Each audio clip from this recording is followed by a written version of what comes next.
Genesis इस पुस्तक से आप सभी के बीच में अध्ययन देते वक्त दोस्तों मैं उम्मीद करता हूं कि आप लोग खैरियत से हैं, सलामत हैं और मेरे यीशु मसीह ने आपको बिल्कुल भला चंगा रखा होगा। चलिए यहां से आगे बढ़ना चाहूंगा। आप सभी जानते हैं कि इस पुस्तक के ऊपर जिसका नाम है उत्पत्ति की पुस्तक, इसके ऊपर हम अध्ययन स्टार्ट कर चुके हैं दोस्तों। और मुझे आपको बताने दीजिए काफी रिस्पांस, प्रतिक्रिया आप लोगों की तरफ से आती है। वो चाहे फेसबुक हो, यूट्यूब हो, व्हाट्सएप हो, टेलीग्राम ऐप हो, मैं समझता हूँ हर माध्यम से आप लोग अपनी प्रतिक्रिया देते हैं, मैसेज करते हैं, कॉल करते हैं और मैं उसके लिए परमेश्वर का बहुत बहुत धन्यवाद देता हूँ। चलिए जल्दी से जुड़ते चले जाएं और फिर यहाँ से हम जो है आज की जो स्टडी है उसको शुरू करेंगे।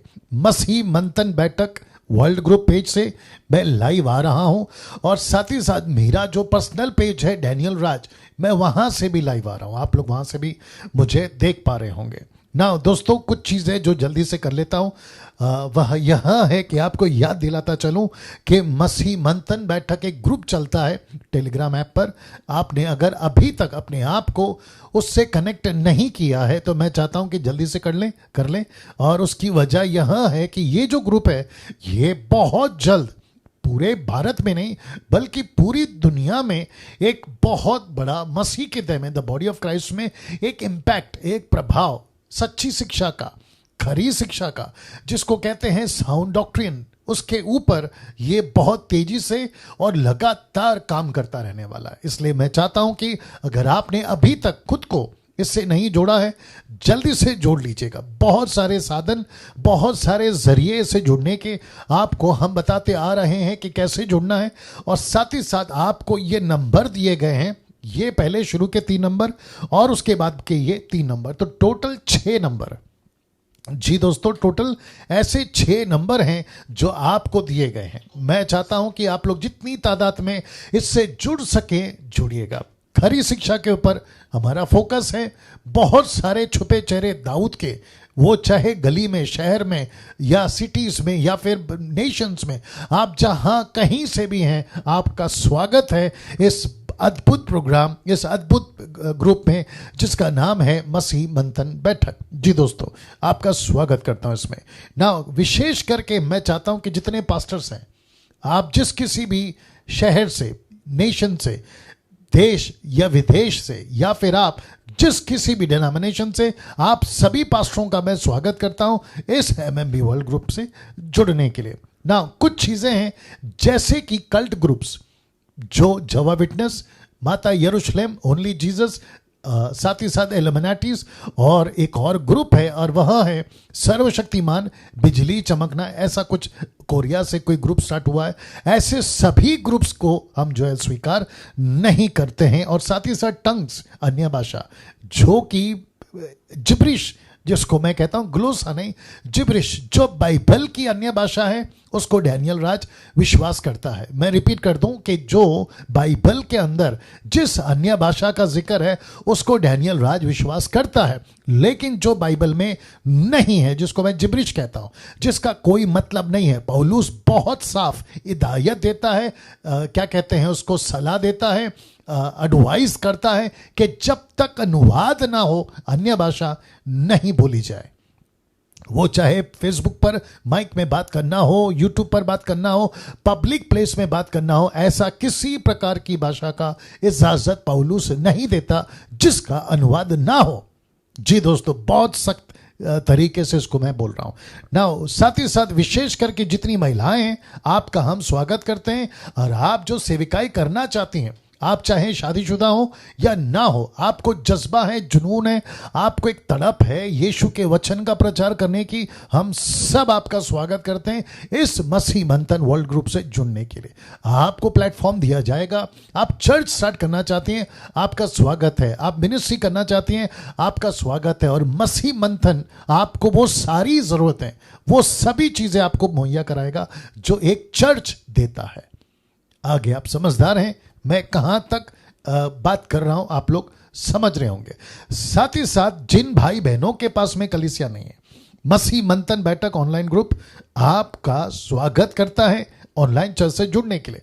अब यहां पे मैं चाहता हूं कि कुछ चीजों को मैं आपको क्लियर करता चलूं कि यदि आप चर्च से छूट गए, आपका चर्च नहीं है, आपको पता चला आपके चर्च में कुछ गड़बड़ चल रहा है, टीचिंग सही नहीं है, खरी शिक्षा नहीं है, और आपने वो चर्च को छोड़ दिया और आप यूं ही बैठे, आपका स्वागत है इस मसीह मंथन वर्ल्ड ग्रुप में। आपका स्वागत है।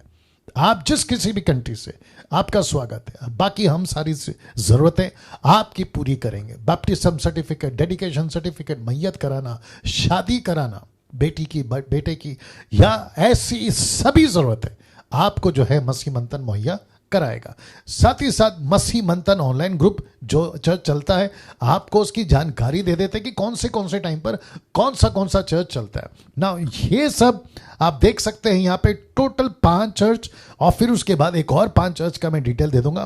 पंजाबी, तेलुगु, ओडिया हमने स्टार्ट करने जा रहे हैं अभी ये संडे से, मराठी और बंगाली, फिर उसके बाद गुजराती जी, उसके बाद में गुजराती, तमिल, इंग्लिश, कन्नड़ा, नेपाली, ये सभी कलीसियाएं ऑनलाइन आपको मिल जाएंगी। आपको संडे टू संडे आपको जो है ये मिल जाएंगे। उसके बाद मैं आता हूं हिंदी और इंग्लिश अनुवाद के साथ, मतलब मैं हिंदी में बात करूंगा और समीक्षा जो है उसको इंग्लिश में ट्रांसलेट करेगी। मुझे ऐसा लगता है कि 2 संडे मैं नहीं आया, उसके लिए उसका वजह आप जानते, मेरा हेल्थ ठीक नहीं था। लेकिन अब इस संडे से हम ठीक 8 बजे से 9 बजे तक आपको संडे को ऑनलाइन चर्च में आपको मैं दिखाई दूंगा। साथ ही साथ जितनी महिलाएं हैं उन सब के लिए एक अच्छी खबर है। अच्छी खबर यह है कि हर शनिवार आपको सुबह 10 से शाम 7 बजे तक आप प्रचार का आपको मौका मिलेगा। ये देख लीजिए, आपको प्रचार का मौका मिलेगा जी। और इसके लिए आपको करना क्या है, आपको सिस्टर नीता सोलोमन को संपर्क करना है। ये उनका नंबर है जी, ये उनका नंबर है, ठीक है ना।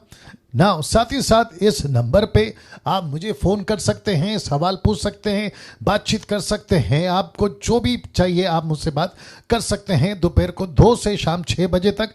लेकिन एक विनंती है कि आप प्रार्थना निवेदन ना दें, बल्कि प्रार्थना विश्वासियों ने खुद करना है। केवल बाइबल से प्रश्न पूछें, मैं उसके लिए आपके लिए उपलब्ध रहूंगा। साथ ही साथ यूट्यूब चैनल, डैनियल राज का यूट्यूब चैनल, उसको सब्सक्राइब करें और आइकन बेल दबा लें जो कि वहां पर आप देख रहे हैं। और इसकी वजह यह है करने की क्योंकि बहुत सारे लोग सच्ची शिक्षा, खरी शिक्षा की तलाश में हैं और वो जानना चाहते हैं कहाँ मिलेगी। तो मैं चाहता हूं कि आप लोग उनकी मदद करें।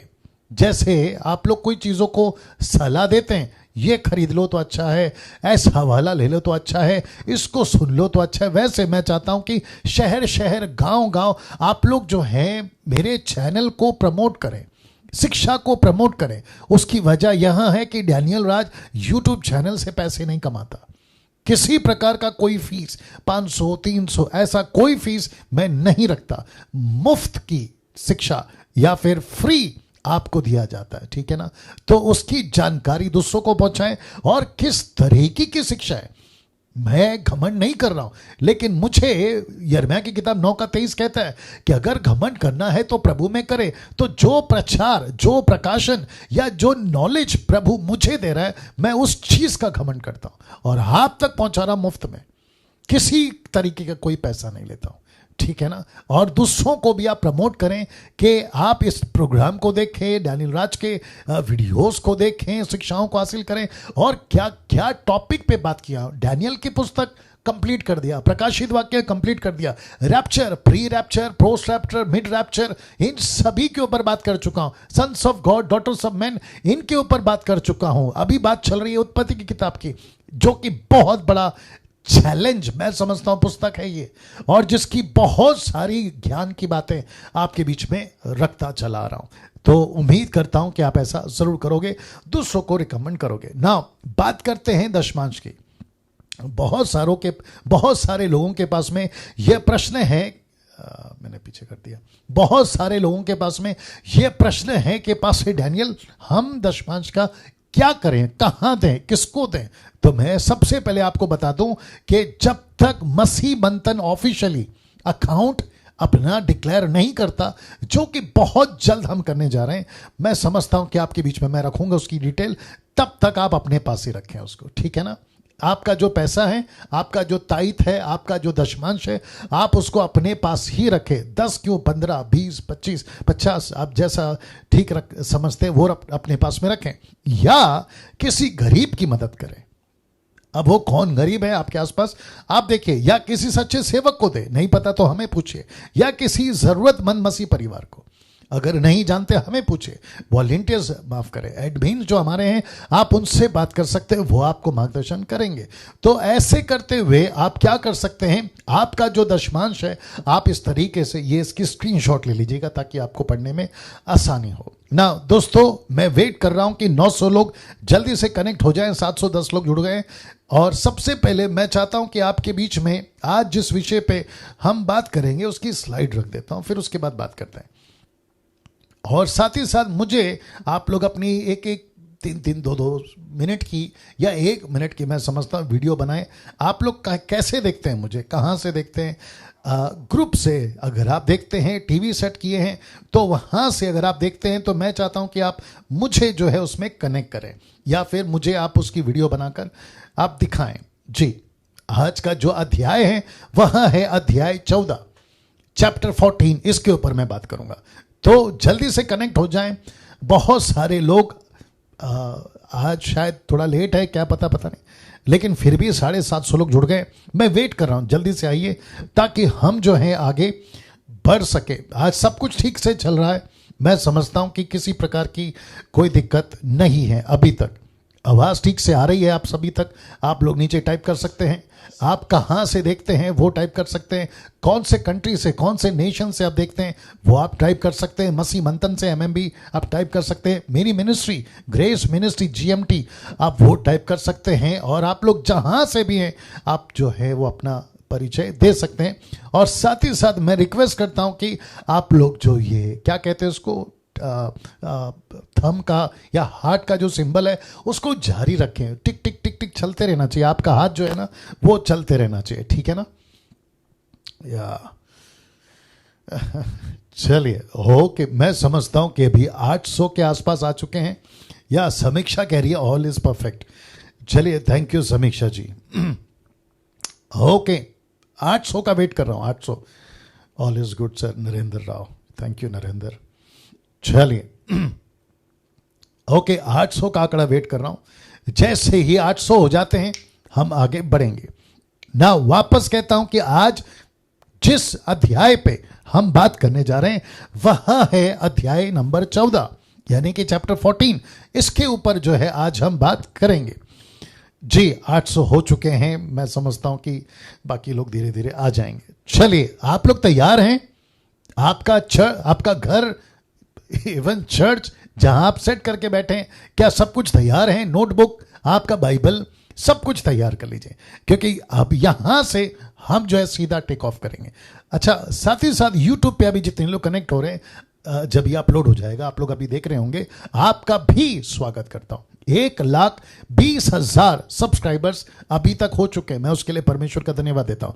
और मैं इसको बहुत बड़ी रिस्पॉन्सिबिलिटी समझता हूं, और मैं समझता हूं कि इतने लोगों को एवरी डे वचन से उनको खिलाना, वचन का मन्ना रोटी देना, मैं ये रिस्पॉन्सिबिलिटी समझता हूं, और बड़ी ईमानदारी के साथ मैं इसको आगे लेके चलता रहूंगा। चलिए दोस्तों, यहां से स्टार्ट करते हैं ना। सबसे पहले अध्याय 18, माफ करें, अध्याय 14, 18 कहां से आ गया, वापस आते हैं अध्याय 14। इसके ऊपर जो है जब हम सीख रहे होंगे, तो इस अध्याय की शुरुआत एक युद्ध से शुरू होती है। देख लीजिएगा, एक युद्ध से शुरू होती है और इसका अंत एक अद्भुत विजय से होती है। जी, रिपीट कर देता हूं, इसकी शुरुआत एक युद्ध से होती है और इसका जो अंत है ना, वो एक बहुत अद्भुत विजय से अंत होता है। इसका अंत, एंड। तो इसका मतलब है, आप जैसा ही पहला वचन पढ़ोगे आपको पता चलेगा युद्ध छिड़ गई, और जैसे इसको आप समाप्त करोगे, इस चैप्टर को, आपको पता चलेगा कि एक ऐसा चरित्र जिसका नाम है अब्राहम, इब्राहिम, वो विजयी पाता हुआ आपको चैप्टर पर क्लोज दिखेगा, यानी कि समाप्त होगा।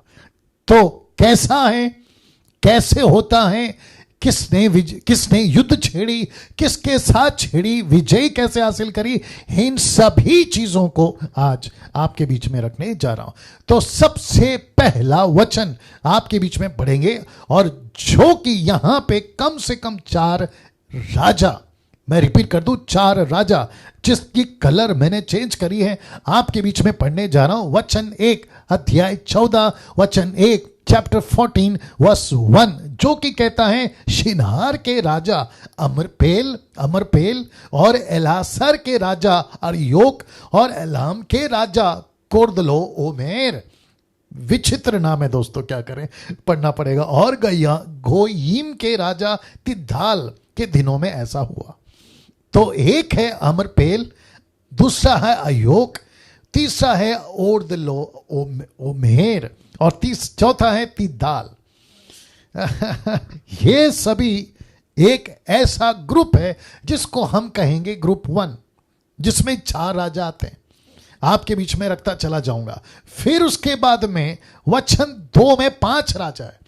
आइए उनके नाम पढ़ते हैं कि उन्होंने सदोम के राजा बेरा और अमोरा के राजा बिरशा और अदमा के राजा शिनाब और सबोयीम के राजा शेमेबेर और बेला, ये 5वां राजा है, जो सुआर भी कहलाता है, इन राजाओं के विरुद्ध युद्ध किया। अब मैंने क्या कहा था आपसे, जैसे ही ये चैप्टर शुरू होता है आपको युद्ध दिखाई देगा ना।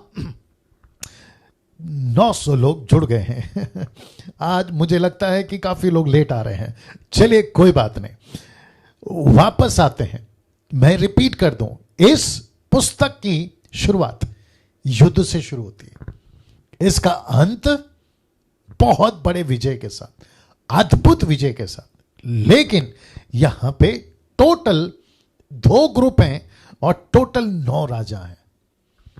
तो आपके नॉलेज के लिए, आपको आसानी हो सके उसके चलते मैंने एक ग्रुप अलग और दूसरा ग्रुप अलग कर दिया। आई होप कि आप लोग समझ रहे हैं। वापस आते हैं। एक है अमरापेल, दूसरा राजा, एक ग्रुप का राजा की बात करा, अयोक, तीसरा है कोर्दोलो ओमेर और तीसरा है तिदाल। फिर दूसरा जो ग्रुप के 5 राजा, ये वो लोग हैं। एक का नाम है बेरा, दूसरा है बिरशा, तीसरा है शिनाब, चौथा है शमेबेर और 5वां है बेला। मुझे माफ करें अगर उच्चारण में मैं ठीक से नहीं बोल पा रहा हूं, लेकिन आप लोग पढ़िएगा, आप लोग देखिएगा आपको कैसा लगता है। नाउ पास्टर डैनियल आप बोलना क्या चाहते हैं। वापस आते हैं। दरअसल ये टोटल 9 राजा है, एक तरफ 4 और दूसरी तरफ 5। इसकी जानकारी, इसकी मालूमात या इनका परिचय आप क्यों दे रहे हैं पास्टर डैनियल, मैं आपको अभी बताता हूं। वापस आते हैं। देखिए क्या लिखा है कि उनके दिनों में ऐसा हुआ। तो ऐसा क्यों हुआ, ऐसा क्या हुआ? और वो 2 राजा जिसका जिक्र आज मैंने किया, सदोम और शालेम, ये अलग 2 राजा है। अगर ऐसे गिनते हैं तो मैं समझता हूं कि टोटल 11 राजा हो जाएंगे। एक चैप्टर में ये टोटल 11 राजा क्या कर रहे हैं? और ऐसा क्या है इस चैप्टर में जहां पे ये 2 ग्रुप दिखता है? अब बात करते हैं वचन 3 की। आइए देखते हैं। ऐसा लिखा कि इन 5 ने सिद्धीम नामक तराई में, जो खारे ताल के पास है, एका किया। कौन से 5 राजा? ये 5 राजा। इन 5 ने, ग्रुप 2, इन 5 ने, मजा आएगा सर आप लोगों को आज। इन 5 ने इन 4 के अगेंस्ट में एक युद्ध छेड़ दिया। और इसलिए तो वचन 3 कहता है कि इन 5 ने सिद्धीम नामक तराई में, जो खारे ताल के पास है, एका किया, मतलब एक ग्रुप बना लिया। अब मुझे आपको साथ ही साथ पहले चित्र दिखा देते हैं। ये चित्र देख लीजिए और ये चित्र देख लीजिए। मुझे नहीं पता कि कितना स्पष्ट और कितना क्लियर आप देख पा रहे हैं, लेकिन मैं चाहता हूं कि आपको समझ आ सके ऐसा चित्र मैंने रखा है ना। दोस्तों आपको थोड़ा सा कुछ और बता देता हूं, फिलहाल देख लीजिएगा और कुछ सेकंड इसको रख रहा हूं, ठीक है ना जी। उम्मीद करता हूं कि आप लोग सब ठीक हैं अभी तक और चीजों को आप लोग समझ रहे हैं। ऐसी पुस्तक जिसका नाम है उत्पत्ति, ऐसा खुलासा, ऐसा प्रकाशन या ऐसा स्पष्टीकरण, क्लैरिफाई बहुत अद्भुत तरीके से पवित्र आत्मा मुझे दे रहा है, मुझे अनुग्रह दे रहा है कि मैं आपको दे सकूं। और इसमें सारी महिमा सिर्फ और सिर्फ परमेश्वर को। और मुझे ऐसा प्रतीत होता है कि आपकी जो रुचि है बाइबल पढ़ने की, वो तो दानियल की पुस्तक, प्रकाशित वाक्य की पुस्तक से खूब बड़ी है, लेकिन अब उत्पत्ति की किताब से भी जिसको कहते हैं ना कि 4 चांद और लग जाएंगे, या आपको क्या कहते हैं और जिज्ञासा या दिलचस्पी बढ़ जाएगी। अद्भुत पुस्तक उत्पत्ति की किताब, और जिसमें से ये चीजें आज हम सीख रहे हैं। वापस आते हैं ना, आप सभी को, जो कि मैं वचन भी पढ़वाऊंगा, ये जो 5 राजा है ना जिन्होंने इन 4 राजाओं के अगेंस्ट में युद्ध छेड़ा, दरअसल ये 5 राजा इन 4 राजाओं के अधीन में थे, और वो भी कितने साल? 12 साल। हाँ वापस आता हूं, कितने साल? 12 साल। इनको, ये जो 5 राजा है ना, एक है बेरा, बिरशा, शिनाब, शमेबेर और बेला, ये 5 राजा इन 4 के अधीन में थे, और वो भी कितना साल? 12 साल। सिर्फ सुनते जाइए, मैं बैकग्राउंड पहले बना रहा हूं, सुनते जाइए। अब इन्होंने क्या किया? युद्ध को छेड़ दिया। इनकी गुलामी पसंद नहीं आई, इनको ऐसा लगा कि हम क्यों गुलाम बने, हम भी राजा हैं, हम भी युद्ध अलग से एक राज करेंगे। ऐसा कर कर इनको आपस में ये चीजें समझ में आई, तो इन्होंने युद्ध छेड़ दिया। ये चित्र देख लीजिए, ये चित्र देख लीजिए, आपको सिर्फ समझाने के लिए युद्ध छेड़ दिया। और जब युद्ध छिड़ी तो वचन क्या कहता है? 4 देखिए, आए देखते हैं। लिखा है 12 वर्ष तक, ये 12 वर्ष तक तो ये कदरलाओमेर के अधीन रहे। मैंने आपको बताया था ना, वापस दिखाता हूं, ये देखिए, ये जो है ना इसके अधीन थे, इसके अधीन थे। इसलिए तो लिखा है, इसलिए तो लिखा है, इसलिए तो लिखा है। वापस आ जाते हैं वचन पे। हाँ, ऐसा लिखा है कि 12 वर्ष तक तो ये कदरलाओमेर के अधीन रहे, पर 13वें वर्ष में उसके विरुद्ध विद्रोह किया। मतलब 13वें वर्ष में प्लानिंग करी कि इनके अधीन नहीं रहना, अब इनके गुलाम नहीं रहना, अब इनको चैलेंज देना है और इनको हराना है। ऐसे करके 5 ने युक्ति बनाई, और 14वें वर्ष में कदरलाओमेर और उसके समीप संगी राजा आए और अश्तरोत का तनाम में रपाइयों आप समझते होंगे, नेफेलियंस, मैंने आपको बताया था, दानव टाइप ऐसे लोग थे को, और हम में जूझियों को, और शाबे क्रियाते में इमियों को, और वचन 6, और सईर नामक पहाड़ पर होरियों को मारते मारते उस एलपरान तक जो जंगल के पास है पहुंच गए। तो इसका मतलब है कि ऐसा हुआ कि 5 राजाओं ने, वापस पीछे ले जाता हूं, इन 5 राजाओं ने इनके अगेंस्ट में युद्ध छेड़ा, लेकिन विजय इनको नहीं मिली, विजय मिली इन 4 को। ये 4 ने 5 को फिर हराया, और दूसरे शब्दों में मारते चले गए, भगाते चले गए। इसलिए तो लिखा है, वापस आते हैं, इसलिए तो लिखा है कि ये मारते चले गए, मारते चले गए, आप देख सकते हैं, और जंगल के पास तक पहुंच गए और युद्ध को जीतते चले गए। कौन? 4 राजा। अब आपके बीच में कुछ चीजें और पढ़वा देता हूं। वचन 7 लिखा है, वहां से वे लौटकर इन शापात को आए, जो कादेश भी कहलाता है, और अमालेकियों के सारे देश को और उन अमोरियों को भी जीत लिया जो हसोंतो मार में रहते थे। आप नाम पढ़ सकते हैं, कैसे नाम है, ठीक है ना। इन सभी को मारते मारते ये वहां तक पहुंचे। वचन 8, तब सदोम, अमोरा, अदमा, सबयोत और भेला, जो सोहर भी कहलाते हैं, इनके राजा निकले और सिद्दीम नामक तराई में उनके साथ युद्ध के लिए पांति बांधी। वचन आगे देखिएगा। ग्रुप 2 यानी कि 5 ने ग्रुप 1 यानी कि 1 के साथ युद्ध किया। मैं रिपीट करता हूं कि 5 ने 4 के साथ में युद्ध किया। आप देख सकते हैं, यहां पे आपको समझाने के लिए रखा है मैंने जी। ऐसा लिखा है कि उनके साथ में युद्ध किया। वचन 9, अर्थात एलाम के राजा कदरलाओमेर गोयोमी के राजा नित्तिदाल, शिनार के राजा अमरपेल और एलासार के राजा अयोक, इन चारों के विरुद्ध उन पांचों ने पांथी बांधी। आप देख सकते हैं हाईलाइट किया हुआ है, चारों के अगेंस्ट में पांथी बांधी। बहुत इंटरेस्टिंग है, मैं वापस कहता हूं, साथ में बने रहे।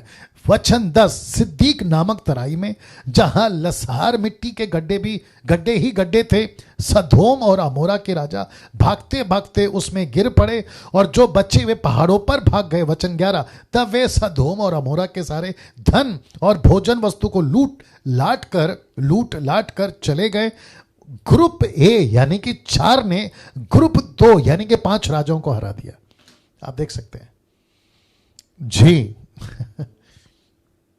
इसका मतलब है कि जो 4 राजा थे वो बहुत स्ट्रांग थे, और यही वजह है कि कम से कम 12 साल इन 5 राजाओं को उन्होंने बंदी बना के रखा था, या दूसरे शब्दों में उनके अधीन थे। राजा थे लेकिन अधीन थे। अब यहां तक मैं रिपीट कर दूं, अब यहां तक सब ऐसा लग रहा है कि 2 ग्रुप है आपस में लड़ रहे हैं, 2 ग्रुप है आपस में लड़ रहे हैं। ये 2 ग्रुप आपस में लड़ रहे हैं। पास्टर डैनियल उत्पत्ति की किताब में इनका जिक्र क्यों, इनका क्या कनेक्शन है, हम इनको क्यों सीख रहे हैं, हम इनको क्यों सुन रहे हैं, और इससे हमें सीख क्या, आइए बताते हैं। वचन 12, मैं रिपीट कर दूं, वचन 12 फिर लिखा है, और अब्राहम का भतीजा लूत, इसलिए हाईलाइट किया है, लिखा है अब्राहम का भतीजा लूत जो सदोम में रहता था, ये हाईलाइट किया, देख लीजिएगा, जो सदोम में रहता था उसको भी धन समेत वे लेकर चले गए। मेरा प्रश्न है, कौन लेकर चले गए? वो 4 राजा जो 5 राजाओं से लड़ रहे थे, और उसके बीच में फंसा लूत। लूत कौन है? अब्राहम का भतीजा, मैंने आपको कल बताया था। अब आप लोग सोच रहे होंगे कि पास्टर डैनियल, ठीक है दोनों राजा आपस में लड़े, लूत को क्यों लेकर गए? मैं आपको कनेक्ट करता हूं, लूत को क्यों लेकर गए और लूत की गलती क्या है और लूत कहां था, यह भी मैं आपको बताऊंगा। लेकिन सबसे पहले वचन 12 को फिर से पढ़ते हैं। लिखा है कि अब्राहम का भतीजा लूत जो सदोम में रहता था उसको भी धन समेत, किसके समेत? धन समेत लेकर चले गए। कुछ पोस्टर दिखाता हूं, देख लीजिएगा, ये वाली जी, ये पोस्टर देख लीजिएगा जी। आपको समझा सकूं या आपके दिमाग में पिक्चर बना सकूं, उसके लिए इस फोटो का सहारा लेता हूं जी जी। इनका सहारा लेता हूं। तो इस पोस्टर से या पिक्चर से, क्या बोलते हैं इसको, इमेज से कम यह पता चलता है ऐसी घटना वहां पे घटी होगी जहां लूत को बंदी बनाकर ले गए, उसको लूट कर ले गए, बंदी बनाकर लेकर, मारा नहीं अभी तक, उसको कत्ल नहीं किया जैसे सबका किया। लूत का कत्ल नहीं हुआ अभी तक, लेकिन लूट कर लेकर गए ना। मैं चाहता हूं कि आपको मैं ये वचन पढ़वाऊं। सबसे पहले वचन 14 का 12, अब्राहम का भतीजा लूत जो सदोम में रहता था, मैंने आपको बताया था ना, वापस दिखा देता हूं। ये देखिए, सदोम में रहता था। मैंने इसको हाईलाइट क्यों किया? क्योंकि ठीक कल यानी यस्टरडे, इसके ठीक एक अध्याय पहले, अध्याय 13 वचन 12, यहां पे भी वचन 12, यहां पे भी वचन 12, लेकिन फर्क है अध्याय का। लिखा है, पर लूत उस तराई के नगरों में रहने लगा और अपना तंबू सदोम के निकट खड़ा किया। तो लिखा है निकट, और यहां पे लिखा है सदोम में। आप नहीं समझे शायद। तो जब ये गया था तो सदोम के नगर के निकट, आप देख लीजिए निकट, लेकिन जैसे जैसे रहते रहते उनके साथ घूमते घामते इसने अपना घर नगर के अंदर शिफ्ट किया। मैं वापस कहता हूं, अगर ये नगर के अंदर नहीं रहता, ये लूट में नहीं जाता। अब आया आप समझ में। युद्ध तो चल रहा था, युद्ध चल रहा था, लड़ाई हो रही थी, बरसों से हो रही थी, आज भी होती है। बॉर्डर लड़ता है, नेशन लड़ता है, देश लड़ता है, ये आज भी है, तब भी था, आज भी है। लेकिन लूत क्यों फंस गया? इसकी एक गलत चॉइस, जिसको मैं भी रखूंगा, जिसको हिंदी में कहते गलत चुनाव। मैंने फेसबुक पे भी डाला था आज, एक ऐसी गलती के चलते ये व्यक्ति, लिखा है सदोम में, मतलब नगर के अंदर, और यहां पे क्या लिखा है देखिए, पैरेलल देखिए, ऐसा लिखा है वचन 13 अध्याय 13 का 12 में, ये निकट है, सदोम के निकट, आप देख लीजिए, सदोम के निकट, लेकिन अगले चैप्टर में ये नगर के अंदर। इससे क्या सीख सकते हैं? जितने लोग मुझे अभी देख रहे हैं, मैं आप सभी को कहना चाहता हूं, क्या सीख सकते हैं हम इससे? और जब आप इस पुस्तक को पढ़ रहे हैं और आप मुझे अभी सुन रहे हैं, फेसबुक, यूट्यूब, जहां से भी आप सुन रहे हैं, क्या सीख रहे हैं हम? यह व्यक्ति नगर के निकट था, लेकिन अगले ही चैप्टर में यह नगर के अंदर पाया जा रहा है। यह क्या लॉजिक है? और ऐसा क्या है? मैं वापस कहता हूं, अगर यह नगर के अंदर नहीं होता, यह नगर के बाहर होता, तो शत्रु इसको लूट कर नहीं ले जाते। अब एक ऐसे व्यक्ति का जिसका परिचय मैंने कल दिया था, यह है अब्राम। लिखा है इब्राहिम का चुनाव हमेशा विश्वास से होता था। मैं आपको बताता हूं क्यों। क्योंकि जब अब्राम ने कहा था, आपको याद है ना, कल मैंने बताया था, इसने कहा कि जो तुझे जमीन दिखती है, जिस जमीन को तू चुन लेगा या जिस देश को तू चुन लेगा, तुझे आजादी है, तू वहां जा सकता है। और बचे हुए देश या जमीन मैं ले लेता हूं, अब्राम ने कहा। इसको चुनाव दिया, इसको चॉइस दिया। इसने क्या चुनाव किया? वापस आते हैं, इसने क्या चुनाव किया? इसने एक ऐसा शहर को चुनाव किया जो ऊपर से बाहर से बहुत खूबसूरत, बहुत अद्भुत, बिल्कुल तैयार, वहां की जमीन उपजाऊ, वहां के लोग बिल्कुल ठीक ठाक, मतलब चारों तरफ से इसको वहां सुविधा थी। इसने वो चुनाव किया। लेकिन पहला कहां चुनाव किया? मैं निकट में रहूंगा, मतलब अंदर नहीं जाऊंगा, पास में रहूंगा। दूसरे ही अध्याय में, मतलब अगले ही अध्याय में आप देखिए, नगर के अंदर है। इसने क्या चुनाव किया? इसने चुनाव किया, किसने? अब्राहम ने। अब्राहम ने चुनाव किया कि मैं विश्वास में चलूंगा। लेकिन लूत ने चुनाव क्या किया? मैं देखूंगा और अच्छा लगेगा, मैं उस पर चलूंगा। जबकि बाइबल कहती है कि विश्वासी विश्वास से चलता है। हम विश्वासी हैं ना, विश्वास से चलते हैं। हम देखकर नहीं, विश्वास से चलते हैं। बीच बीच में कुछ लोग आपको भी पूछते हैं, मुझे भी पूछते हैं, आपने यीशु को देखा है क्या? विश्वास कैसे कर लेते हो? नहीं दिखता। आपने परमेश्वर को देखा है क्या? विश्वास कैसे कर लेते हो? हमने परमेश्वर को नहीं देखा। जैसे कोई हवा को देख सकता है, आप नहीं देख सकते, लेकिन महसूस करते हैं ना। वैसे ही परमेश्वर भी है। कुछ लोग देखकर चुनाव करते हैं, इसके जैसे लोग विश्वास पे चुनाव करते हैं। यही फर्क है संसार में, और यही फर्क है एक विश्वासियों में, हम मसीहों में। मैं समझता हूं कि अपनी खुद की पीठ थपथपाइए और खुद को शाबाशी दीजिए। आप विश्वासी लोग हैं, आप देखकर नहीं, विश्वास पे चलते हैं। तो यहां पे अब्राहम ने विश्वास का चुनाव किया। उसने कहा, परमेश्वर जो चीज आप देंगे या जो शहर आप देंगे, मैं उसके ऊपर विश्वास करता हूं। मैं देखकर चीजों पर नहीं चलता। लूत से यही गलती हो गई। अब इसको देखिए, लिखा है आज आपका चुनाव कैसा होता है। जी, मैं पूछ रहा हूं, आज आपका चुनाव कैसा होता है? आप चीजों को देखते हैं फिर विश्वास करते हैं, या फिर आप नहीं देख रहे हैं और परमेश्वर को देख रहे हैं और फिर चुनाव कर रहे हैं?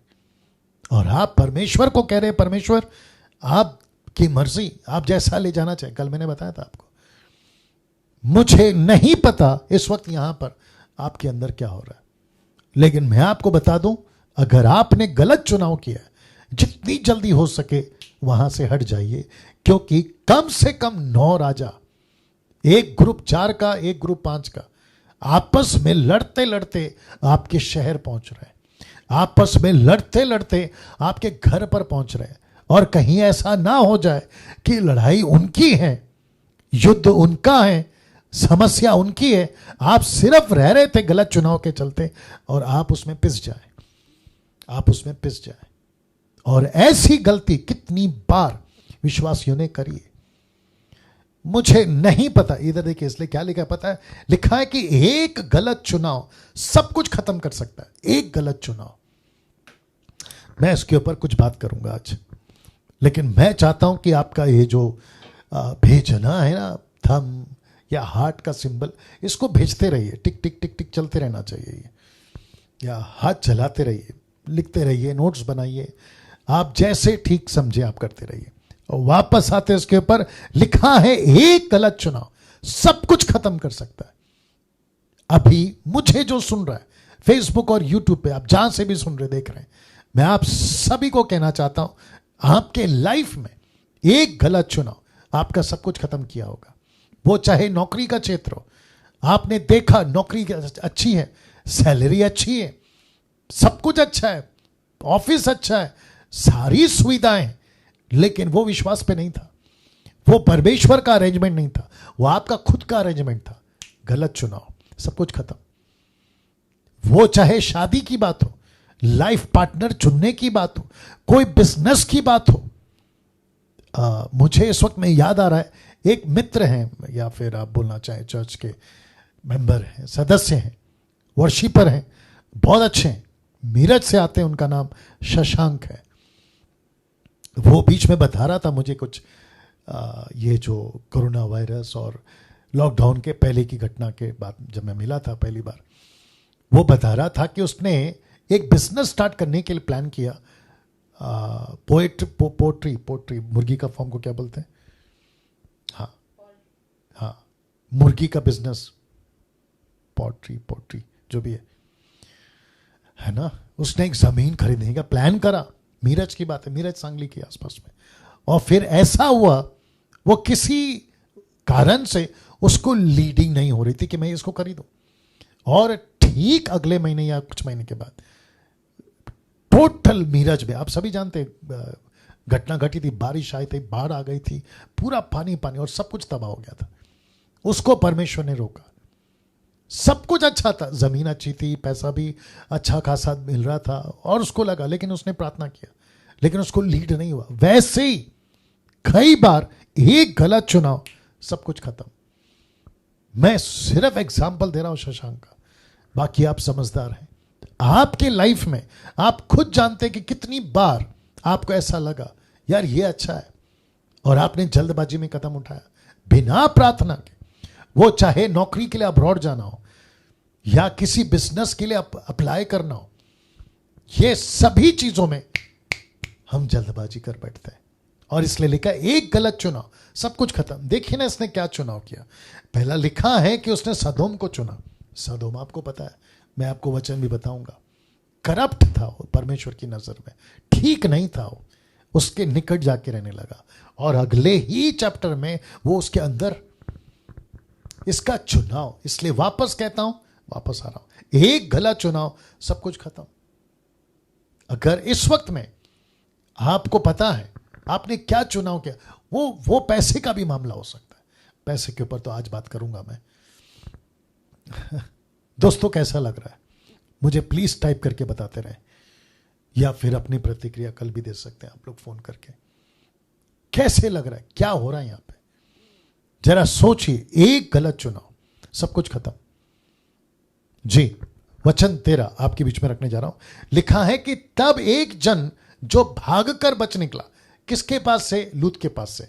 जब आपस में लड़ रहे थे ना, और लूत की बंधुआई हो रही थी ना, इनको कैद करके ले जा रहे थे, लिखा है कि एक बचकर निकला, उसने जाकर इब्री अब्राम को समाचार दिया। इब्री अब्राम, इब्री मतलब हिब्रू, जाकर समाचार दिया। लिखा है कि अब्राहम तो ओमरी ममरे, इसका मतलब है दर्शन और संगति, कवनेंट। एक है विजन इंग्लिश वर्ड, दूसरा है कवनेंट। ओमरी ममरे, ये इसका मतलब है दर्शन और संगति। ये किसके दर्शन में था? परमेश्वर की। किसकी संगति में था? परमेश्वर की। कौन? अब्राम। लिखा है अब्राम तो ओमरी ममरे, जो अशकोल और अनेर का भाई था, उसके बांज वृक्ष के बीच में रहता था। ये लोग अब्राम के संग वाचा बांधे हुए थे। तो अब्राहम एक ऐसी जगह पे था जहां दर्शन की बातें, एक ऐसी जगह पे था जहां संगति की बातें। किसके साथ? परमेश्वर के साथ।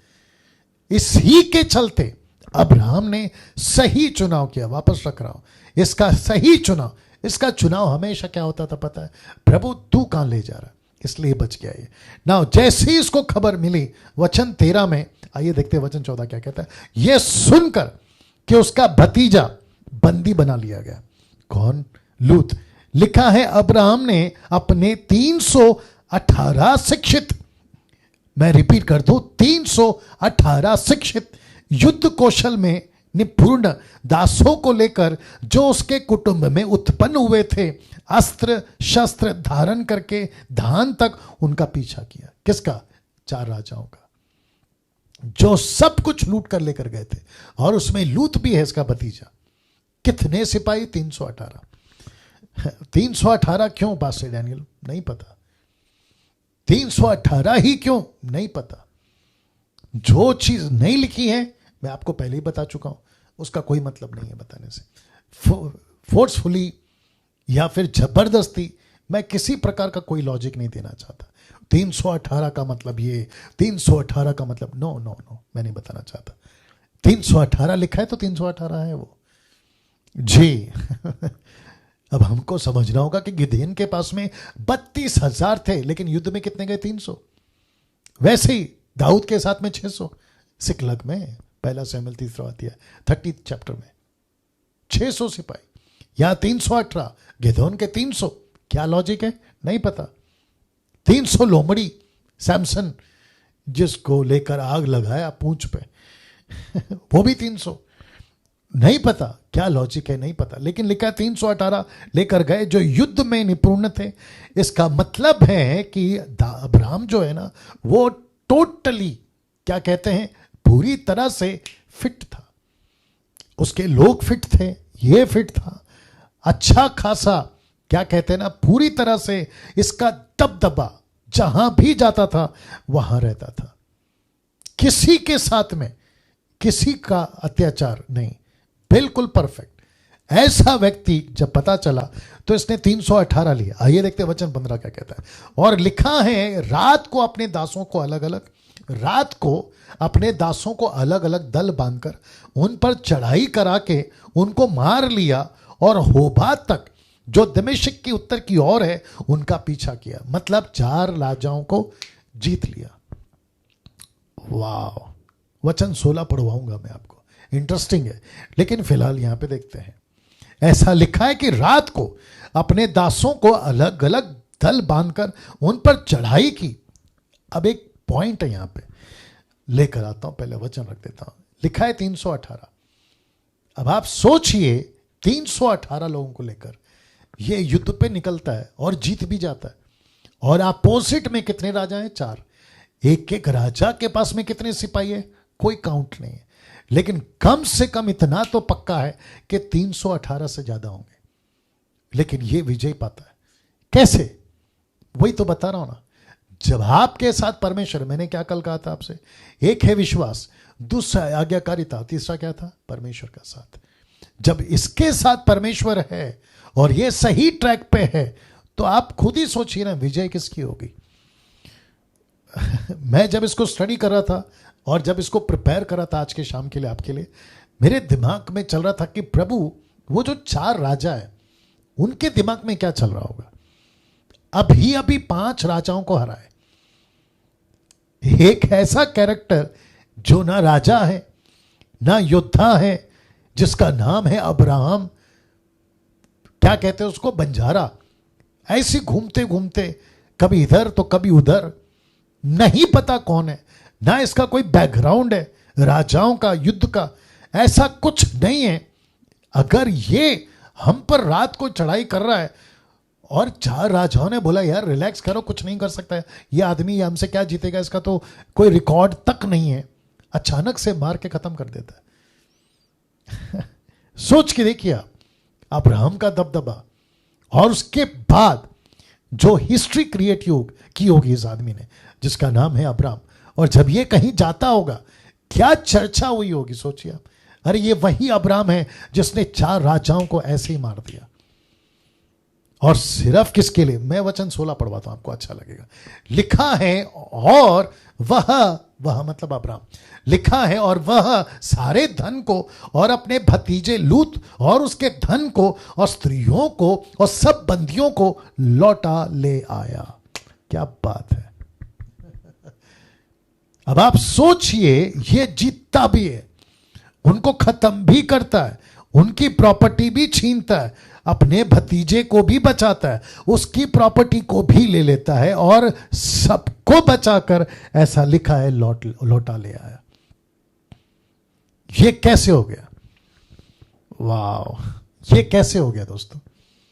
अब आप सोचिए, अब आप सोचिए, अब आप सोचिए, अब आप सोचिए, इसके साथ परमेश्वर नहीं है? ये क्यों जीत सका? इसके साथ परमेश्वर था। ये विजयी कैसे हो सका? इसके साथ परमेश्वर था। और यही तो वजह है, हम सबको आज ये समझना होगा, सही चुनाव, विश्वास का चुनाव, परमेश्वर के साथ का चुनाव, विजय आपकी है, विजय आपकी है। मैं वापस बोल दूं, विजय आपकी है। मैं चाहता हूं कि इसको यहां पे गांठ बांध के रखिए आप। सही चुनाव, विश्वास का चुनाव, परमेश्वर के साथ का चुनाव, विजय आपकी है। वाह, सी दैट। कैसा लग रहा है? टाइप करके बताते जाएं। जी, कई लोग टाइप कर रहे हैं, थैंक यू, अप्रिशिएट। वाह। नाउ जैसे ही, अभी इंटरेस्टिंग पार्ट आ रहा है, जैसे ही ये जीत जाता है, जीत कर लौट आ रहा था, लिखा है ना, लौटा ले आया, सब कुछ जीत कर, बड़ी खुशी के साथ सब कुछ जीत कर जब लौट के आ रहे थे, मैं ये चाहता हूं कि पिक्चर देख लें पहले। यहां पे दो राजा हैं, यहां पे दो राजा है। चलिए फोटो भी डाल दिया, नाम भी डाल देता हूं। यहां दो राजाओं का जिक्र है। जी दोस्तों, यहां पे दो राजाओं का जिक्र है। कौन से हैं? परिचय दे रहा हूं, वचन में पढ़ेंगे। वचन 17 लिखा है कि जब वह, ब्रैकेट में इब्राहिम लिखा है कि जब वह इब्राहिम, लिखा है कदोर ओमेर, बहुत विचित्र नाम है कदरुल ओमेर, और उसके साथी राजाओं को जीतकर लौटा आता था, तब, शब्द पे ध्यान दीजिएगा, लिखा है कि तब सदोम का राजा शवे नामक तराई में, जो राजा की तराई भी कहलाती है, उससे, यानी कि ब्रैकेट में इब्राहिम से भेंट करने के लिए आया। कौन सा राजा? सदोम का राजा। आप नाम से पता लगाइए सदोम का मतलब क्या होता है। सदोम एक ऐसा शहर जिसको परमेश्वर ने आग से भस्म कर दिया, जिसको परमेश्वर पसंद नहीं करता। वहां पे पाप है, व्यभिचार है, मूर्ति पूजा, ना जाने क्या क्या, उसको पसंद नहीं करता। तो वहां का राजा किसको मिलने आ रहा है? अब्राम को। और मुझे, हालांकि यहां लिखा नहीं है, लेकिन मैं और आप और हम केवल कयास, अनुमान लगा सकते हैं, क्योंकि लूत वहां रहता था।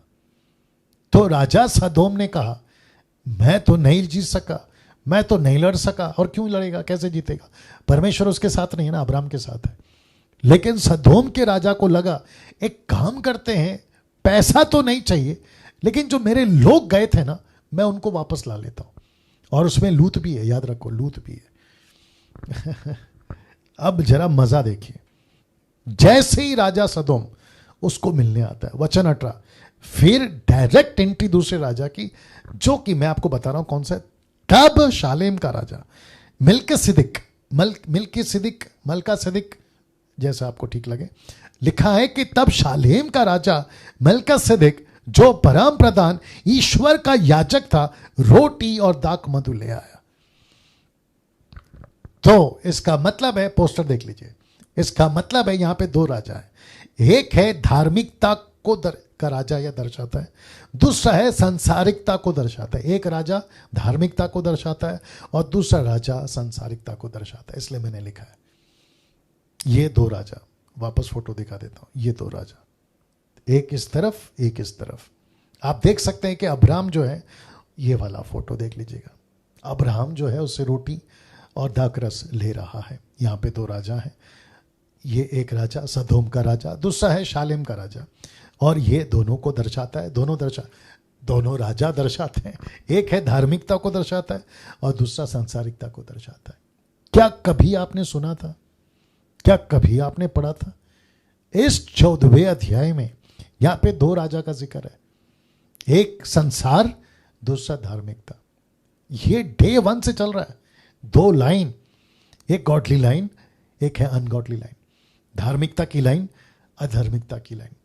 धार्मिकता की लाइन या धार्मिकता को दर्शाने वाला राजा और संसार को दर्शाने वाला राजा। मलकसदिक का मतलब ये है राइचियसनेस। मलकसदिक, शालेम का मतलब है शांति। अब आप सोचिए, राजा, माफ करें, अब्राहम को, ये दोनों राजाओं का सामना होता है।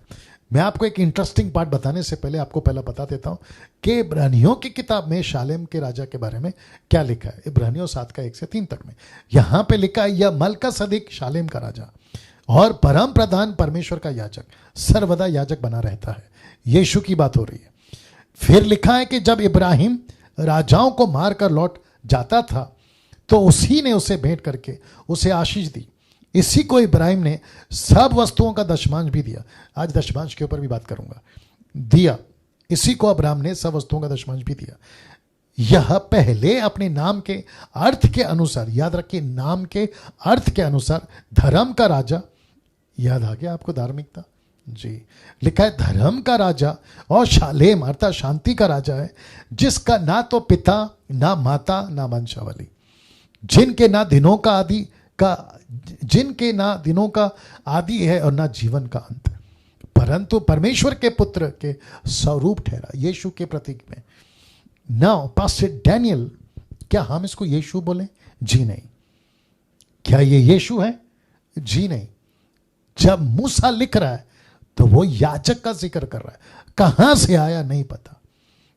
मैं रिपीट कर दूं, लिखा है ना उसका मां है, ना उसका बाप है, ना आदि है, ना अंत है। उस वक्त में देखिए, कैसे समझाओ, थोड़ा लंबा हो जाएगा। एक है अब्राहम, उसके बाद उसका बेटा इसहाक, फिर उसके बाद में उसका बेटा याकूब।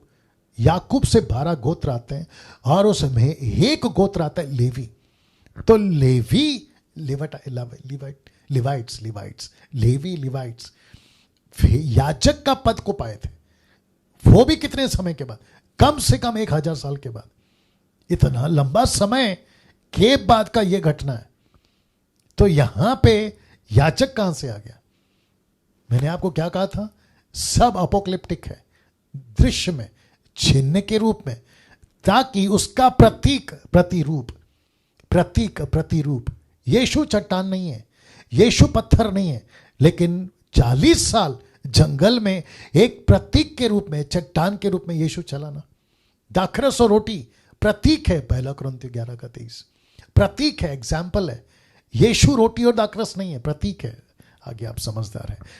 तो मलकसदिक याजक के पद पर वहां पे उसके साथ में बात कर रहा है, जिसको पौलुस यहां पे कह रहा है कि वो उसका प्रतिरूप है। ये देख लीजिए, प्रतिरूप है या स्वरूप है, यीशु के रूप में। आपका विश्वास आप जैसा लेके चलना चाहें, बट मेरा फर्ज था, मैंने आपको बता दिया ना। साथ ही साथ वचन 17 भी क्या कहता है, देखिए, क्योंकि उसी के विषय में, ब्रैकेट में यीशु रखा है मैंने, क्योंकि उसी के विषय में यह गवाही दी गई है कि तू मलकसदिक की रीति पर, ये देख लीजिए, मलकसदिक की रीति पर युगानुयुग याजक है। रीति पर, उसके प्रतीक पर, एग्जाम्पल पर। अब इसी को भजन संहिता दाऊद, जो भजन का लेखक है, वो क्या कहता है, देखिए, यहोवा ने शपथ खाई और ना पछताएगा कि तू मलकसदिक की रीति पर सर्वदा का याजक है। ये तू कौन है? ऑफ कोर्स यीशु की बात हो रही है। नाउ दोस्तों, अब आपको यहां तक ये पता चल गया कि यहां पे 2 राजाओं का जिक्र होता है। एक राजा दर्शाता है, वापस आता है, धार्मिकता को, और दूसरा दर्शाता है संसारिकता को। मैं आपको बताता हूं संसारिकता कैसे। वचन को पढ़ते हैं, वचन 19, बड़े ध्यान से सुनिएगा। लिखा है, उसने अब्राहम को, अब्राहम आप समझदार हैं, अब्राहम को यह आशीर्वाद दिया, परम प्रधान ईश्वर की ओर से, जो आकाश और पृथ्वी का अधिकारी है, तू धन्य है। कौन बोल रहा है? मलकसदिक बोल रहा है। अब वचन 20 का ए पार्ट, फिर वो ये भी कहता है, धन्य है परम प्रधान ईश्वर, जिसने तेरे द्रोहियों को तेरे वश में कर दिया। कौन बात कर रहा है? याजक, मलकसदिक। 20 का ए पार्ट रखा है क्योंकि बी पार्ट आना बाकी है। मैं उसके ऊपर थोड़ा बात भी करूंगा आज। 1100 लोग देख रहे हैं, मैं आप सभी का स्वागत करता हूं, मेरे साथ बने रहें। वापस आते हैं, इसने ब्लेस करा किसको? अब्राहम को। और साथ ही साथ उसने यह भी बताया कि युद्ध जीता तूने नहीं, तुझसे युद्ध जितवाया या मदद करी तेरी वो है परमेश्वर। ये बात को अब्राहम भी जानता था और यहां पे वचन भी क्लियर कर दिया कि परमेश्वर ही ने उन 4 राजाओं के हाथ से लूत को बचाया और अब्राहम को बचाया, 318 लोगों को भी बचाया। बी पार्ट पे आते हैं क्योंकि इसके ऊपर बात करना है। लिखा है कि तब अब्राहम ने उसको सब वस्तुओं का दशमांश दिया। किसको दिया? आते हैं वापस। इसको दिया, इसको दिया, मलका सदिक को दिया। मलका सदिक यहां पे किसके स्वरूप में? परमेश्वर के। इसका मतलब है, वापस आता हूं, इसके ऊपर रख देता हूं पहले। इसका मतलब है दोस्तों, सॉरी, इसका मतलब है, बी पार्ट पढ़ रहे हैं हम। तब अब्राहम ने उसको सब वस्तुओं का दशमांश दिया। परमेश्वर को देना एक अच्छी आदत होती है। परमेश्वर के लिए देना एक उदार दिल को प्रकट करता है। परमेश्वर के लिए खुद को देना, पैसे को देना, अपने टैलेंट को देना, अपना वक्त देना, एनर्जी देना, वो सब कुछ जो आप दे सकते हैं, यह दर्शाता है कि आप परमेश्वर से कितना प्यार करते हैं। यीशु ने क्या कहा उस जवान से? अपने पूरे मन से, बुद्धि से, शक्ति से, प्राण से परमेश्वर से प्रेम कर। इसका मतलब क्या है? जक्कई को जब पता चला मेरा उद्धार हो गया, उसने क्या करा पता है? जिसको एक देना था 4 लौटाया। उसने कहा परमेश्वर मैं तेरे लिए सब कुछ देने को तैयार। इसको कहते हैं उदार दिल। हर्ष से मैं वचन रखूंगा एक आपके बीच में, लेकिन फिलहाल इसको समझिए। परमेश्वर को देना यह सीखिए आप। परमेश्वर क्या पास्टर डैनियल परमेश्वर को पैसा चाहिए? नहीं। क्या परमेश्वर को पैसा का जरूरत है? नहीं। पैसे की जरूरत किसको है? परमेश्वर को नहीं, परमेश्वर के काम को। मैं रिपीट कर दूं, परमेश्वर को पैसा नहीं चाहिए, परमेश्वर के काम को पैसा चाहिए। 3 पावर की बात मैं हमेशा करता हूं। एक है गॉड पावर, दूसरा है मैन पावर, तीसरा है मनी पावर। ये 3 पावर से मिनिस्ट्री चलती है। मैंने बीच में एक वीडियो बनाया था कि दशमांश के नाम पे लूट मची है। मैं वचन को रखूंगा थोड़ी देर बाद। कुछ सेकंड इसको रख रहा हूं दोस्तों जी। मैंने बीच में एक वीडियो बनाया था, मैंने जिसमें कहा था कि दशमांश के नाम पे लूट मची है। ऐसे वचन को दिखाकर आप ट्विस्ट करके, मैनिपुलेट करके देखो, अब्राहम ने मलका सदीक को दशमांश दिया, आपको भी देना है। ऐसा डर दिखाकर आप ऐसे वचन को तोड़ मरोड़ कर बोल सकते हैं, और पब्लिक जो बेचारी आती है ना आपके चर्च या आपकी मीटिंग में, वो यकीन कर लेगी क्योंकि लिखा है ना। लेकिन वचन को, जैसे पौलुस कहता है 2 Timothy chapter 2 verse 15 and 16, rightly dividing the word of truth. परमेश्वर के वचन को ठीक से प्रेजेंट करना, यह सीखना चाहिए। क्या पास्टर डैनियल पैसा नहीं चाहिए आपको? बिल्कुल चाहिए। मसीह मंथन को मैं समझता हूं कि अगले महीने से बहुत सारा पैसा चाहिए। मैं आपको बताऊंगा क्यों। अगर एडमिन्स देख रहे हैं, साथ ही साथ जितने पास्टर्स जो हमसे जुड़े वो देख रहे हैं, प्रीचर्स अगर आप देख रहे हैं, पैसा हमको चाहिए। पता है क्यों? क्योंकि रजिस्टर्ड करना है। रजिस्ट्रेशन के लिए पैसे लगते हैं। कितने लगते हैं? मैं कुछ पास्टर लोगों से बात कर चुका हूं। साथ ही साथ पूरे भारत में हम घूमने पर है, city after city, villages after villages हम घूमने पर हैं। और हो सकता है कि आगे जाके स्टेट्स, अदर कंट्रीज में भी हम ट्रैवल करें। तो मसीह मंथन को पैसे की बहुत जरूरत है। तो ऐसे टाइम पे क्या पैसा हमको चाहिए? यह प्रश्न उठता है। ऑफ कोर्स चाहिए, लेकिन दशमांश के नाम पे लूट मचाना देना ही होगा। अगर नहीं दोगे तो श्राप है, दोगे तो आशीष है।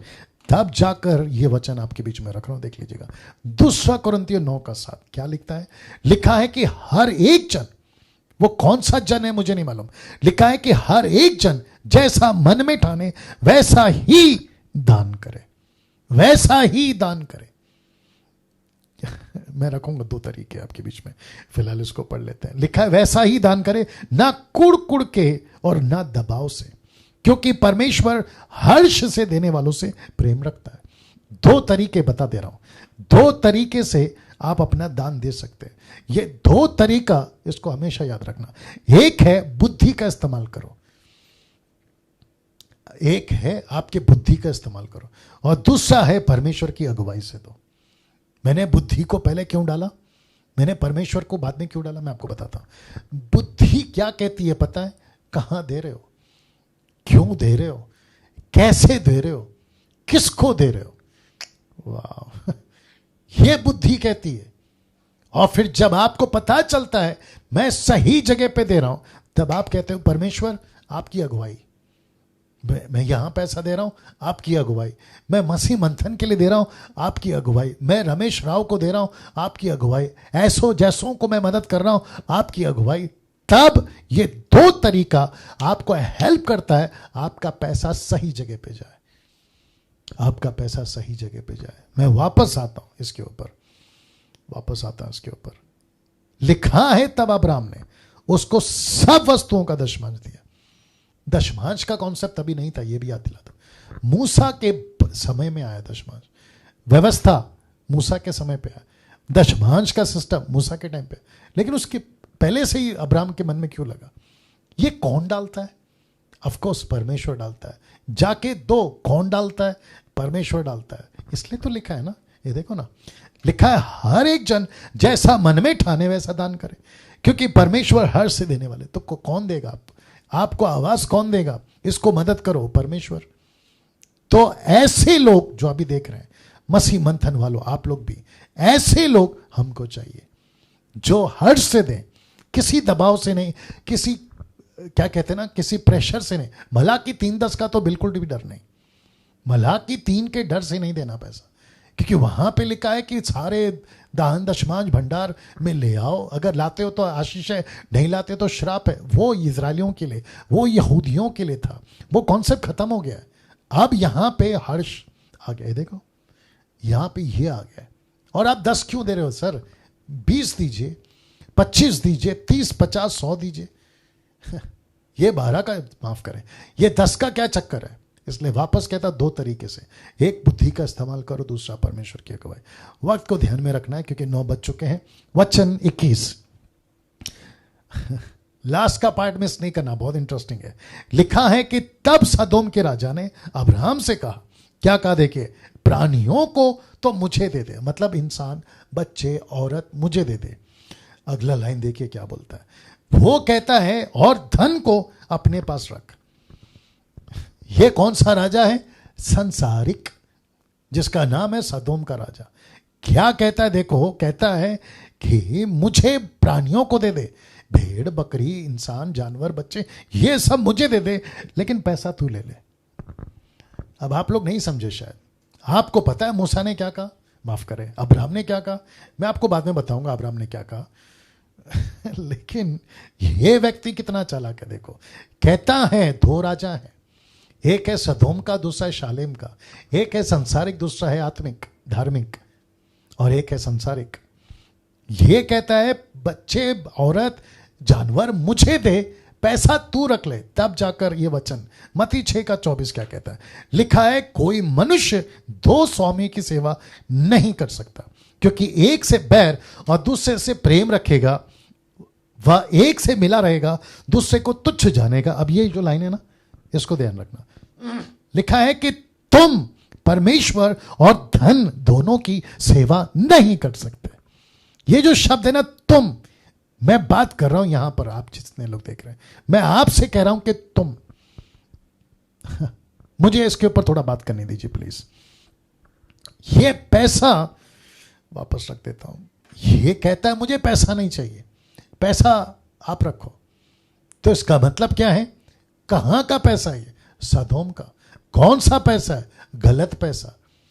तो अब हमको पता था ये राजा सदोम का है, ये पैसा वहां का है, मुझे नहीं चाहिए। इसने क्या जवाब दिया वो तो मैं बताऊंगा। लेकिन यहां पे यीशु क्या कह रहे? देखो, तुम परमेश्वर के और धन की दोनों की सेवा नहीं कर सकते। दोस्तों कैसा लग रहा है? अजीजों कैसा लग रहा है? परमेश्वर के लोगों कैसा लग रहा है? आज परमेश्वर आपसे बात कर रहा है। 2 परमेश्वर है यहां पर, एक है परमेश्वर, दूसरा है परमेश्वर पैसा। आपकी नजर में आपके लिए इंपॉर्टेंस, प्राथमिकता, प्रायोरिटी कौन है आज? परमेश्वर या पैसा? आप किसके पीछे भाग रहे हैं? पास्टर्स अगर आप लोग देख रहे हो, मिनिस्टर्स अगर आप लोग देख रहे हो, बाइबल टीचर्स अगर आप लोग देख रहे हो, मुझे नहीं पता आप कहां से देख रहे हो, आपका प्रायोरिटी, आपकी प्राथमिकता पैसा है, आपका फोकस पैसा है। एक टाइम था आपको लगता था प्रभु आपका सेवा, लेकिन जैसे ही आप प्रभु की सेवा में आ गए, आपको पैसे मिलने लगे, तब आपको पता चला पैसा इंपॉर्टेंट हो गया, परमेश्वर बाद में।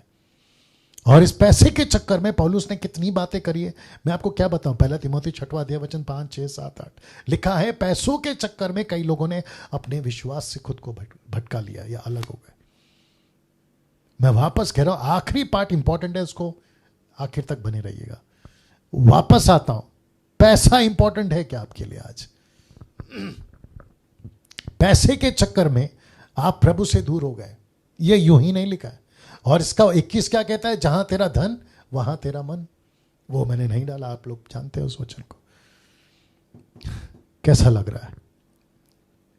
मैं फिर कह रहा हूं, इंपॉर्टेंट कौन है आज आपके लिए, परमेश्वर या पैसा? मैं वापस कहता हूं, पैसा बहुत जरूरी है, लेकिन पैसा सबसे बड़ा नहीं है, परमेश्वर सबसे बड़ा है।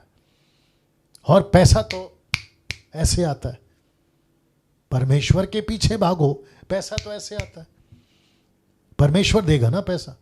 मैं इसके ऊपर कितना कल भी शायद बात किया था, या फिर इसके पहले जब हेल्थ ठीक नहीं था, मैंने तभी भी बात करी। बिल बनता है 500 का, 5000 बना देते हैं, 5000 का 20,000 बना देते हैं। एक जगह पे रिपोर्ट भेजना है, 10 जगह पे भेजते हैं। ऐसा कितना चल रहा है मसीह मार्केट में, बताइए। और इसके सबके पीछे कारण कौन है? पैसा। आइए जवाब सुनिए, अब्राहम ने क्या जवाब दिया। वचन 22, अब्राहम ने सदोम के राजा से कहा, इंटरेस्टिंग पार्ट है, सुनिएगा। कहता है, परम प्रधान ईश्वर यहोवा जो आकाश और पृथ्वी का अधिकारी है, वचन 23, उसकी मैं ये शपथ खाता हूं। किसको बोल रहा है? राजा को बोल रहा है। क्या कहता है? देखो, कि जो कुछ तेरा है उसमें से ना तो मैं एक सूत का मतलब है धागा, और ना जूती का बंधन, ना कोई और वस्तु लूंगा, कि तू ऐसा ना कहने पाए कि अब्राहम मेरे ही कारण धनी हुआ। मुझे तेरा पैसा, गलत पैसा नहीं चाहिए। ऐसा जवाब, इस तरीके का जवाब, या इस टक्कर का जवाब आज मैं आपको चैलेंज दे रहा हूं, क्या आप रख सकते हैं? जब गलत पैसा आपके पास आता है, क्या ऐसा जवाब आप दे सकते हैं? नहीं चाहिए तेरा गलत पैसा, नहीं चाहिए 2 नंबर का पैसा, नहीं चाहिए चोरी का पैसा, नहीं चाहिए किसी का लालच का पैसा। इस व्यक्ति ने यह जवाब दिया। वचन 24 क्या कहता है? देखो, पर जो कुछ इन जवानों ने खा लिया, उनका भाग जो मेरे साथ गए थे अर्थात अनेर, अश्कोल, ममरे में नहीं लौटाऊंगा। वे तो अपना अपना भाग रख लेंगे। मतलब मुझे किसी पैसे से कोई मतलब नहीं है। इसका मतलब ऐसा, मुझे कोई किसी से पैसे से मतलब नहीं है। मैं उसके लिए गया भी नहीं था। अब क्योंकि मुझे समाप्त करना है, अंत में एक बात बहुत इंटरेस्टिंग है, अंत में एक बात, और मैं चाहता हूं कि मसीह मंथन वाले खास करके सुने। आइए देखते हैं अंत में कौन सी बात है। लिखा है, इब्राहिम को क्या जरूरत थी, रिपीट करता हूं, कि इब्राहिम को क्या जरूरत थी कि लूत के लिए अपनी जान जोखिम में डालें। इसको क्या जरूरत थी? जी दोस्तों, इसको क्या जरूरत थी? लूत एक ऐसा लड़का, एक ऐसा भतीजा जिसके लिए इसने 318 लोगों की जान जोखिम में डाली, खुद की जान जोखिम में डाली। इसको क्या जरूरत थी बताइए? मैं आपको बताता हूं इसकी क्या जरूरत थी। इसको कहते हैं सोल विनिंग। इसको कहते हैं सोल विनिंग। यूदा की किताब 1:23, बहुतों को आग में से झपट कर निकाल लो। मैं यहां पे अभी समाप्त करने पर हूं, ये लास्ट है। इसको कहते हैं सोल विनिंग। तो इसका मतलब क्या था? अब्राहम को पता चला मेरा भतीजा हो या सदोम के लोग हो, गलत तरीके से कोई उनको लेकर चला गया। कौन लेकर चला गया? गलत लोग। आज की तारीख में शैतान। शैतान का मकसद क्या है? यूहन्ना 10:10, चोर आता है चोरी करने, घात करने, हत्या करने, नाश करने, पर अब मैं आया हूं जीवन देने और बतायत का जीवन देने। मसीह मंथन वालों, हमारा मकसद क्या है? Soul winning. मसीह मंथन वालों, ग्रेट मिनिस्ट्री के लोगों, मकसद क्या है? GMT। मेरा आपका मकसद क्या है? Soul winning. हम किसके पीछे भागेंगे? जब ये सब कुछ ठीक हो जाएगा, और मैं समझता हूं कि अगले 2 महीने से सब कुछ ठीक हो जाना चाहिए, हम सिटी आफ्टर सिटी भागेंगे। किसके लिए? Soul winning. हर स्टेट पर, हर राज्य पर कोऑर्डिनेटर को तय करना, ब्लॉक्स पर, डिस्ट्रिक्ट पर, गांव में, विलेजेस में। किसके पीछे भागेंगे? सोल के पीछे। और इसके लिए हम सबको 318, हम सबको एक होना होगा, हम सबको एक साथ आना होगा। पैसे की मदद से, पैसे की मदद करो। मनुष्य की ताकत है तो वो दे दो, आपका टैलेंट है तो वो दे दो, आपकी एनर्जी है तो वो दे दो। आप क्या दे सकते हैं सोल विनिंग के लिए, आपको देना होगा। और ऐसे करते हुए न जाने कितने लूत कोई उठाकर लेकर गया, कितने राजा आकर ऐसे उनको बंदी बनाकर लेकर गए, उनको छुड़ाने का है। आपको कैसा लगा आज का स्टडी, मुझे प्लीज कल बताइएगा या अपनी प्रतिक्रिया दीजिएगा। कल ठीक 8 बजे फिर वापस आएंगे अगले चैप्टर के साथ में। और मैं यकीन जानता हूं आज का जो मैसेज है आपको जरूर हिलाया होगा, आपको बहुत कुछ सिखाया होगा। शेयर करना नहीं भूलना, पेज को लाइक करना नहीं भूलना, चैनल को सब्सक्राइब नहीं करना भूलना, दूसरों को कन्विंस करना कि डैनियल राज के मैसेजेस को देखो, डैनियल राज के चैनल को सब्सक्राइब करो, खरी शिक्षा के पीछे। और जितनी तादाद में मसीह मंथन से जुड़ सकते हैं जरूर जुड़िएगा, क्योंकि इसी दर्शन के साथ हम आगे बढ़ेंगे। प्रभु आपको आशीष दे। कल ठीक 8 बजे फिर मुलाकात होगी। अपना ख्याल रखिएगा। जय मसीह।